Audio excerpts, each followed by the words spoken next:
One of the coolest concept cars of last year was definitely the Hyundai Envision 74. And when I made that video, I pleaded to Hyundai to please put this into production. So now we have some news from Hyundai. They're both great news, but at the same time, kind of disappointing. And I'm gonna let you know how in this article from Car and Driver. So a Korean report claims Hyundai will build 100 examples of the exciting hybrid EV concept, which is also said to have 800 horsepower. Now the Hyundai Envision 74 concept will become a low volume production car sometime in 2026. So not that far away. And they plan to build 100 copies of the Envision 74, with only 70 going to customers and the rest reserved for racing. The production Envision 74 is said to make 800 horsepower combined from its rear drive hybrid powertrain, which pairs a hydrogen fuel cell with electric motors. It's a pretty unique setup when it comes to drivetrain here. The design, of course, inspired by the 1974 Hyundai Pony Coupe. A stunning design, and I'm gonna show you the sketches how this exactly was inspired by that car. And as I said, only 70 will be sold to public customers. The other are going to racing, and that's where I feel quite a huge disappointment, because I think this type of car, when you have a powertrain like this, it's going to be an expensive car, but they could have maybe made it something different. Yes, what I would want to see is an internal combustion version of this with a hybrid setup. So electric motors, you have maybe a V6 or an inline 6, maybe even a 4-cylinder. I really don't care. But I want to be able to put this into production for the masses and have this be a mass-produced model, because it's such a cool design, but that's obviously not happening now. So you will have 800 horsepower combined, 120 ponies more than the concept that was shown earlier. And as they say here, it's going to be almost impossible for most enthusiasts to get their hands on one, since they're only built at 70, and they're probably going to be extremely expensive. But let's jump into Photoshop here. Let's have a look at these design sketches from the design development of the N74 concept, starting up top with what looks like to be the early design sketches. And I do love this type of sketches because this shows what the designers were thinking. We have a very chiseled, angular design, but it still has a lot of the 70s in these lines here, with some proportions of modern times, the big wheels, for example, and the lower roof line. Here you have the sketch of the original from 1974. You can see how it kind of evolved into this sketch that then became the N74 concept. It's such a simplistic way of showing specifically the proportions, and that's why the side views are always the most important sketch when you're sketching cars or vehicles in general, because it's the easiest way to show the proportions of the car. And then we go into more of some more defined sketches here with these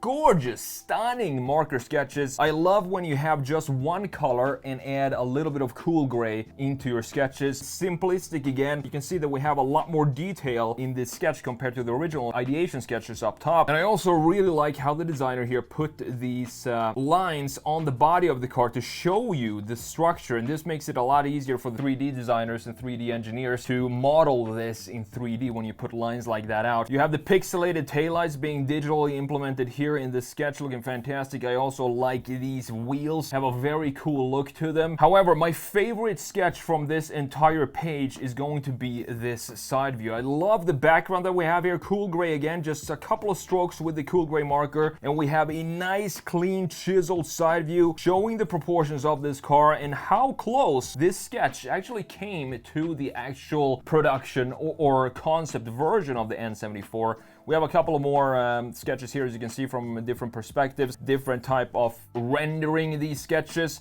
And you can see that when designers sketch these things, they don't necessarily focus too much on line quality, and all of these lines are very quickly drawn. And if you want to sketch cars, you want to have a quickness to your lines, because it's going to create a lot more smooth lines. For example, if I were to sketch a side view here, one with some slow lines and one with fast lines, starting with the fast lines, if we have a line like this, you can see just how smooth the lines are if we have some speed to the lines themselves. Then we create the hood right here, going back into the greenhouse. Let's just make a proper looking coupe style. Keep it pretty simple. simple. Cut it off right here. Have a little bit of a shorter overhang in the back than we have in the front end, and then connect these two with the baseline. Put out the wheels like this, and then if we want to have sort of a 3D effect even inside of it, we can have the wheels on the other side being visible underneath the car, something like this, and then we fill this out and create the groundwork for this sketch as well before finishing up with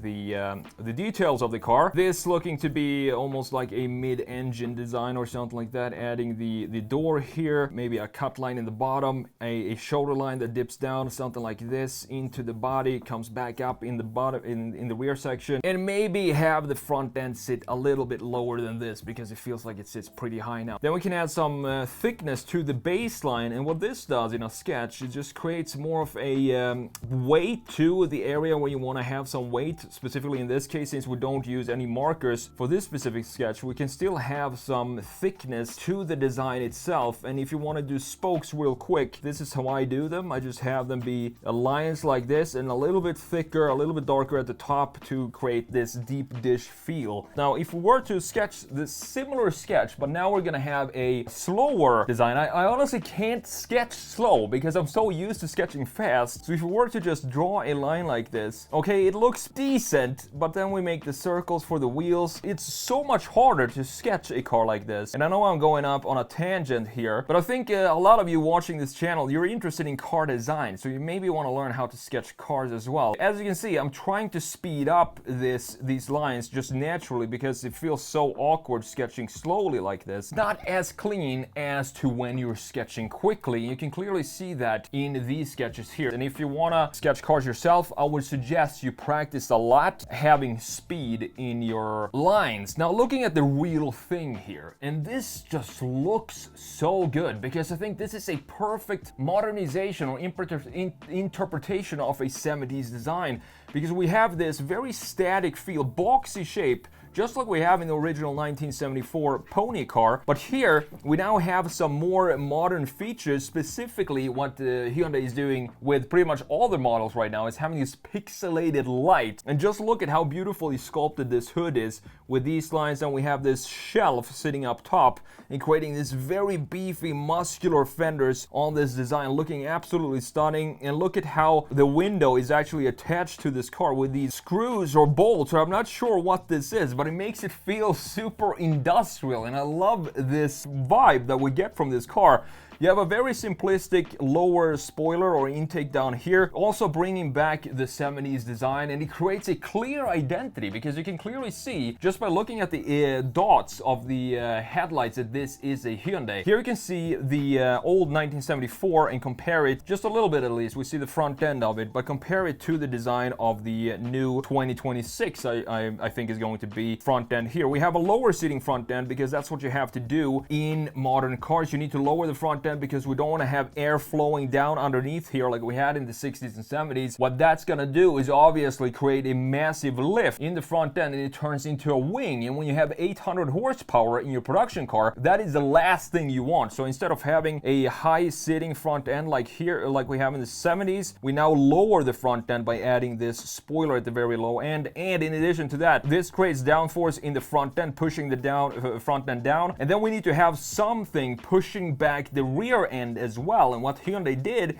is, as you can see, they added a massive wing to the back end. So the front and the back, and I'm pretty sure the entire underside of this car is completely flat to suck the car down to the road when it goes at speed. All the details and graphic features here brings back the 70s and the 80s in such a cool way. It's almost like a cyberpunk design. You have what I do believe is an intake here on the side. And you also have this B-pillar being intact from the 70s. It looks almost exactly the same, and that is why I think this is one of the best looking modernizations of an old car. One detail in the rear that I love here is, first of all, you have a clear connection with these taillights, the pixelated taillights that we do have in the front end as well. Then we have an absolutely massive, I think this is one of the biggest diffusers I think I've ever seen on a car, and I love how this now folds in, like this still has this fuselage 70s feel to it in the rear, but we've added a lot of performance pieces to again bring the car closer to the ground while retaining this original 70s feel.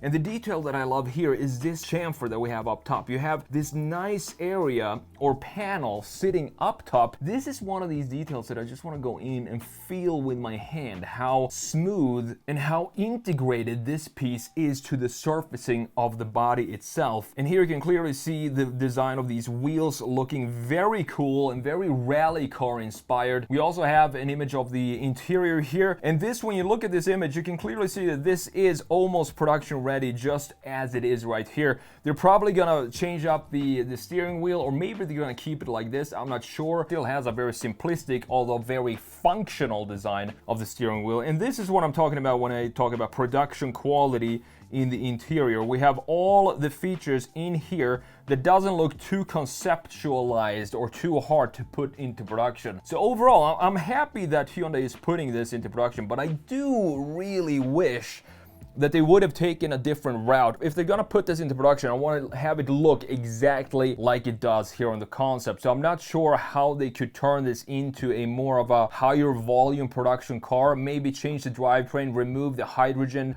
fuel cell, because I think that has a lot to do with the cost, and just make it a 6-cylinder rear-wheel drive, around 450 horsepower, and a hybrid setup. So you do have electric power and you also have the V6 up front. I think that would be cheap to produce, and I think we can still have this beautiful design if it went with those type of specs for the drivetrain instead of having this very expensive hydrogen fuel cell that we have now in these 100 units that they're actually going to build.